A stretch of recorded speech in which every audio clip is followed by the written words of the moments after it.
Alain, propos d'un Normand. Le nu et le décolleté.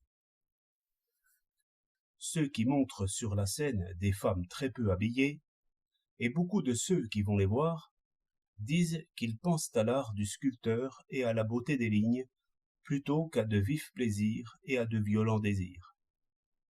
Quelques-uns d'entre eux sont peut-être sincères. Cela prouve qu'ils sont très purs. Mais voilà une pureté qui est redoutable pour la vertu des autres. La première fois que je suis allé à un grand bal, je me suis dit, après avoir un peu dansé et beaucoup regardé, voilà un milieu pour faire fleurir de terribles passions. Toutes ces femmes se montrent juste assez pour que les plaisirs de l'amour ne puissent pas être oubliés un seul instant. Hommes et femmes se touchent juste assez pour que le désir naisse et renaisse. Il n'est pas une de ces danseuses qui n'ait dans la valse une espèce de gracieux abandon qui est plein de promesses.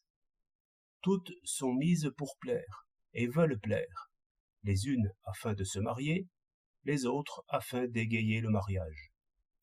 La musique et les conversations ne sont que rubans autour du bouquet. C'est là un marché de femmes. Comme j'avais pensé tout haut, et que je conduisais au buffet une brillante et jeune femme, elle me dit « Vous prenez mal les choses. Vous êtes un peu huron, mais je veux vous former. Toutes ces femmes et toutes ces jeunes filles sont ici pour danser et pour faire briller les grâces de leur esprit. Si elles ont les épaules découvertes et les bras nus, ce n'est point, sachez-le, pour montrer comment elles sont faites, et qu'elles ont le corps aussi net que le visage. C'est tout simplement parce que l'on s'échauffe fort à danser. Vous ne savez pas comme on est à l'aise hors de son corsage. Et si nous nous laissons prendre par la taille, c'est afin de nous abandonner mieux au rythme de la valse, et non pour sentir le corps d'un homme tout près de nous. Quelle horreur! Ma foi! Si je soupçonnais que vous et les autres hommes qui sont ici pensez ce que vous venez de dire, je quitterais le bal.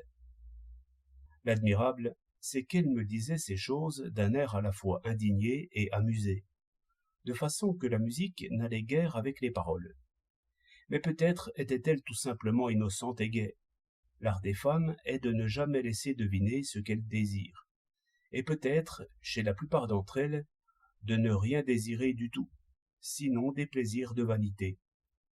Mais le Huron comprend mal ces choses, et fait bientôt une sotte figure d'amoureux, où se peigne un mélange de désir et de respect, convenablement dosé.